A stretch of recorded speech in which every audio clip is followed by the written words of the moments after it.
Estamos de volta para o Bom Dia Rio Branco aqui com o governador. No Bom Dia Rio Branco, o governador Tião Viana. A gente estava falando da BR-364, mas antes, tem muita gente querendo saber, porque é uma curiosidade natural, como é que o senhor fez para honrar o 13º salário de dezembro integralmente, porque a gente sabe que na maioria, 23 estados estão com dificuldades de honrar o 13º. Foi uma aventura humana, viu, Astério, de gestão, porque não queira saber as horas e horas que eu sentado ali com o Tinel, secretário da Fazenda, e olhando os números e vendo as dificuldades. E tudo nós fizemos para tentar dar conta de fazer a travessia da crise, mas eu penso que o que fez com que o Acre reagisse foi a política de investimentos. Nós investimos bilhões nesse estado desde 2011, nas áreas de infraestrutura e de economia. Você olha a indústria da carne. Tem uma relação direta. Isso tem uma relação com a folha de pagamento. É porque circula o dinheiro.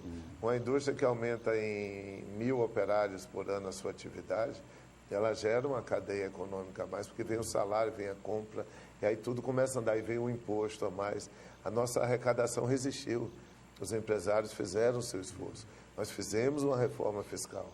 Nós fizemos uma renegociação fiscal também. Então, um conjunto de coisas e luta o tempo todo para nós darmos conta. Agora é assim. Quando o senhor hoje, dia 1º de janeiro, despencando. Anteontem, pois é, todo mês. Quando você imagina, quando chegamos em julho, agosto, setembro, que nós perdemos em um mês, no mês de agosto para setembro, 30 milhões, eu disse, vamos para o nocaute, não tem saída. E os estados já tinham declarado Estavam nas cordas. E estávamos na corda. Mas aí fomos reagindo com esforço próprio. Agora é assim, o que nós começamos a fazer anteontem já é pensando no dia 31 de dezembro de 2017. Porque senão a gente não chega lá. Qualquer governante que não tiver previsibilidade, planejamento, que não tiver rigoroso. Cenários de austeridade, o preço será muito alto, Astério. Então, é dialogar, é ser transparente, é ser verdadeiro e todo dia economizar em algum setor. E é o que nós procuramos fazer. A situação fiscal do Acre foram mais de 500 milhões, satisfatória. Foram mais de 500 milhões que nós liberamos durante o mês de dezembro, para pagar dezembro, 13º e fornecedores. Então, estamos recuperando, inclusive, o endividamento com os fornecedores. Isso tem dado respostas muito positivas. E vamos avançar, se Deus quiser, mas a saída está na economia. A agroindustrialização do Acre é a realidade, a venda de proteínas, peixe, a produção frango, de proteínas, proteína, proteínas de baixo carbono, gado, tudo, o plantio, os investidores que estão chegando na área madeireira, a parte de frutíferas. Por exemplo, a gente olha e não acredita, mas a macaxeira gera uma movimentação econômica maior do que 400 milhões por ano. A macaxeira. Agora, a macaxeira no Acre todinho. Quando você olha o que ela significa em escala. E parece que um pequenininho que está vendendo ali não tem valor, mas ele está integrado na rede. Hoje o Acre exporta da banana, a macaxeira, a carne da melhor qualidade para o país, a madeira que vai para a Europa, a castanha que vai para o Brasil e para a Europa, a borracha que está indo para vários lugares e agora vai entrar na ONU também, com preço maravilhoso. Muito bom. Aí pode, R$45 pode chegar a 50. A 55 reais. Então, isso é... Tudo isso é a somatória que forma o PIB do Acre. Você olha, uma atividade como a castanha gera 4,5 milhões por ano em Chapuri. Quando você olha a borracha, chega a 20 milhões por ano por causa da fábrica de preservativos em Chapuri. Então, você vê que as coisas... Aí tem o gado, aí tem os outros... A madeira da Cooper Floresta, da Cooper Acre, o trabalho todo de frutíferas. Aí a economia vai andando, assim, você tem uma visão de escala do estado inteiro.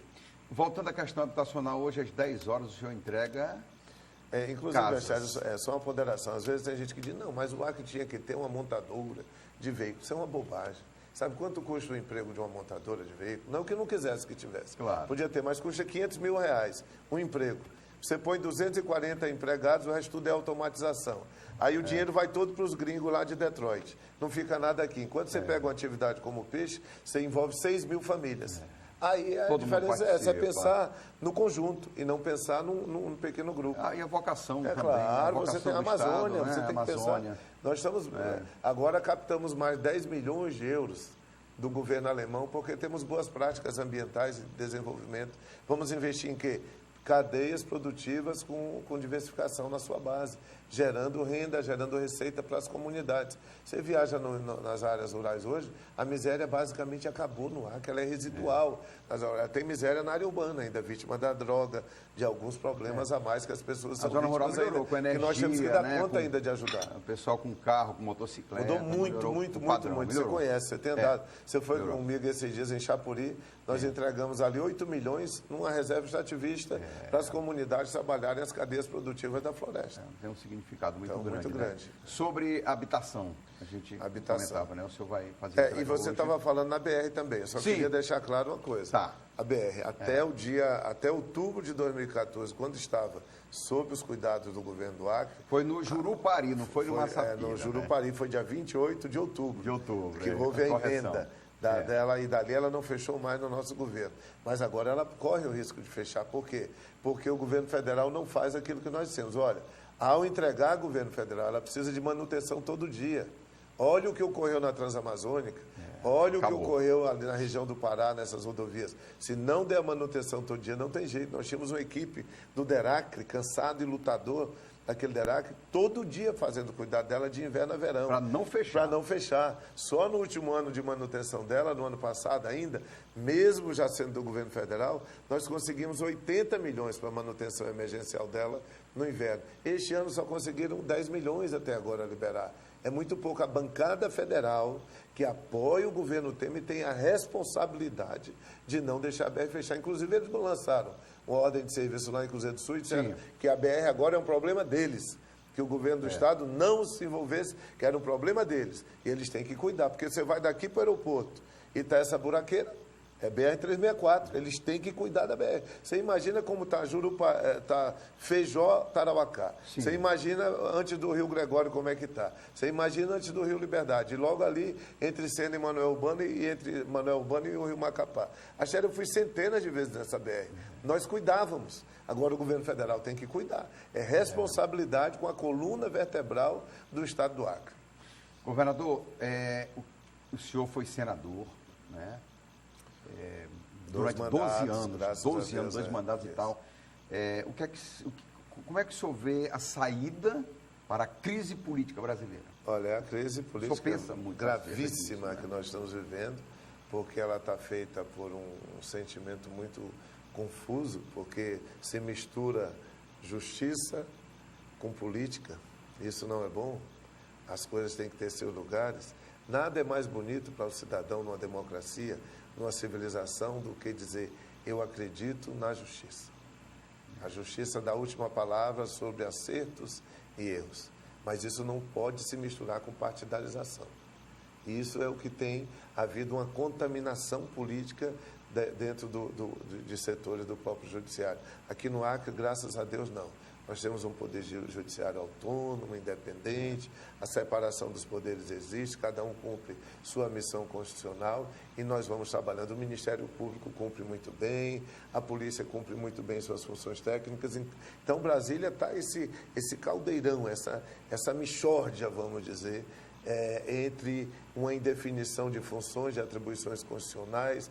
Tem ministro do Poder Judiciário que quer ser mais famoso na imprensa do que um senador, líder de partido, do que um grande político nacional, do que um grande agente educacional, às vezes até do que um presidente da República. Isso não vai terminar bem. A vaidade é o pecado predileto do Satanás. Já está dito. Não foi esse. Você sabe disso. Foi esse. Então nós temos que ter muita atenção com isso. Eu acho que a vida pública para ser exercida... advogado do diabo. Exatamente. Pega pela vaidade. A vida pública para ser exercida com humildade, com determinação, com resignação. Você tem que saber a hora de entrar, de sair, cumprir com sua honradez, com a sua coerência, com a verdade. Eu tenho definido que a vida pública deve se resumir a basicamente 2 atitudes: sinceridade e boa-fé. Quando ela está envolvida nisso, dá certo. E é isso que eu acho que nós temos que esperar uns dos outros e querer que os outros façam também, Astério. Senão nós vamos ver esse país indo para o imponderável. Hoje, está muito difícil a sustentação do atual governo federal. Muito difícil. Muitos apontam Os escândalos ainda estão começando. nessa nova etapa. Sim, vamos ver como vai se dar isso pela né? manipulação da grande mídia, como isso está se dando também. A grande mídia também tem influenciado... passional, quer ser partido, quer ser poder, um poder direto de tomada de decisões, isso não leva a nada. Você vê, na democracia americana é diferente, a mídia tem posição política, mas ela respeita a vida institucional. O Donald Trump Aqui derrotou toda a mídia americana. Toda a mídia, né? então você como tem Lula que ter... derrotou na reeleição toda a mídia. Né? Então vamos esperar que o povo brasileiro saiba separar o joio do trigo, faça justiça verdadeira, porque a grande justiça é a justiça das urnas, a maior autoridade numa nação, em um país, é a autoridade do voto, o maior juiz é o eleitor, e nós esperamos que isso seja bem aplicado no ano de 2018, ano do recomeço da democracia brasileira, no meu entendimento. Talvez uma eleição para presidente seria o ideal? Eu sou a favor de eleições diretas, eu sou a favor de eleições, mas o cenário é tão imponderável do que está ocorrendo aí, é uma crise tão grande, é uma indefinição tão grande ainda dos caminhos que o próprio judiciário vai dar à crise política e aos delitos que estão aí emergindo, que você não sabe nem o que pode ocorrer. Se disser que a eleição indireta no Congresso vai ajudar, eu não acredito. Se disser que uma eleição imediata agora vai ajudar, eu não acredito. Nós temos que ver por onde achar uma saída, né? Para a democracia brasileira. Tem que ser política, né? É aquela história. Você olha hoje o modelo penal brasileiro, ele precisa de uma revisão profunda no Congresso. Então tem que ter reforma do Estado, modelo trabalhista, o sistema todo de gestão nacional está precisando de reformas. Nós estamos no século XXI e a política ainda está com vícios do século XX. Governador, voltando à questão, porque é uma das grandes aspirações de uma pessoa, de uma família, é uma casa, né? E aí, hoje o senhor faz entrega de mais casas. Como é que foi possível? Hoje, 500 novos moradores... Essa crise aí, essas casas. 500 novos moradores chegarão hoje à cidade do povo. Terão um lar. É muita pessoas gente, que viviam né? na beira do rio, alagadas, muita flageladas. Gente. Astério, aí eles chegam lá e encontram o centro de cultura, lá tem a creche, a UPA, lá tem a UPA, 24 horas, estamos montando a delegacia. Fui na UPA sábado, tem escola de ensino médio, de ensino fundamental, tem o Quero Ler, que nós seremos o primeiro estado a acabar o analfabetismo já no próximo ano, nós vamos acabar, lá que vai ser um estado livre, e lá tem, agora vai ter colégio militar, o centro de ensinos profissionalizante está lá, e a escola de gastronomia vai ser inaugurada. Então, aquilo é como um sonho que está surgindo na vida das pessoas. E nós estamos pacificando, que eram pessoas de origem de ambiente de muita crise social e econômica. E nós estamos buscando acolher com cultura, com esporte, com segurança e com políticas de desenvolvimento para aquelas comunidades. Então, eu fico feliz. Foi uma ajuda que eu tive do governo do presidente Lula, da presidenta Dilma. Estamos entregando 12.300 casas, desde o dia que eu assumi para cá. A presidente Dilma foi generosa com o Acre. Muito, não tenho do que me queixar. É uma coisa que tem que ver a parte, não podemos negar isso, não. Gratidão é um ato de caráter, sabe, Astério? E ela ajudou essas casas, são fruto do investimento do governo dela. Agora, depois das 367 que tem para entregar, é que virão outras do atual governo. Mas ainda teremos 200 e tantas, ainda fruto da gestão do governo da presidenta Dilma. Independente disso, eu agradeço a Caixa Econômica Federal, o Ministério das Cidades e o governo federal. O papel nosso não é partidarizar entrega de casas. Então, Astério, eu convido todo mundo a que participe esse dia de 500 pessoas com moradia, com lar, na cidade do povo, hoje que parecia um sonho impossível de ser feito. E este ano nós deveremos fazer, vamos começar agora pelo menos mais 600 casas tipo 2, e deveremos caminhar para 2.000 casas lotes ainda. também, né? Lotes urbanizados também estamos trabalhando. Isso aí é muito importante, né? Porque a crise prejudicou, senão já estaríamos bem mais à frente. Governador, o senhor começou falando no programa que é uma pessoa que tem esperanças, né? Isso. Otimista. Isso. Esperança. Qual é a mensagem para o povo do Acre, da nossa cidade, acerca de 2017? O horizonte. Olha, com a travessia. Temos que fazer a travessia, que é uma transição entre o pior da crise e um ambiente de esperança para o ano de 2018. Vai ser um ano muito difícil no plano nacional, mas eu digo sinceridade, boa-fé, humildade, um diálogo fraterno, verdadeiro, de mãos dadas com os servidores públicos, com todos, para nós fazermos a travessia desse momento difícil. Quando nós tivemos o fim da Segunda Guerra Mundial, só tinham batatas na Europa. Era. E o que o povo europeu disse? Só tem uma saída, é o trabalho.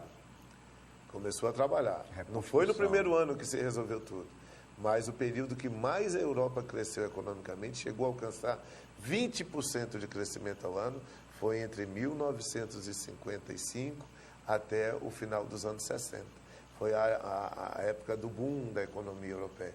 No pós-guerra, saindo da fase mais difícil. Então, a catástrofe, a tragédia, seguida de uma esperança, ela nos permite construir uma nova agenda. E o Acre precisa disso, paz. Paz nas escolas, paz no trabalho, paz nas comunidades, nos bairros, mas tudo pela sinceridade, pela boa-fé e pela fraternidade entre as pessoas, Astério. Muito obrigado. O teu programa aí é símbolo também de um homem popular, um líder popular, um homem de fé e um amigo que eu tenho. Graças a Deus. Obrigado, um abraço governador. A você e a toda a direção da TV Rio Branco. Muito obrigado, governador. Tenha um bom dia. Tudo de bom. Sucesso. Chegamos ao final do programa. Tenha um bom dia, uma boa terça-feira e até a próxima oportunidade.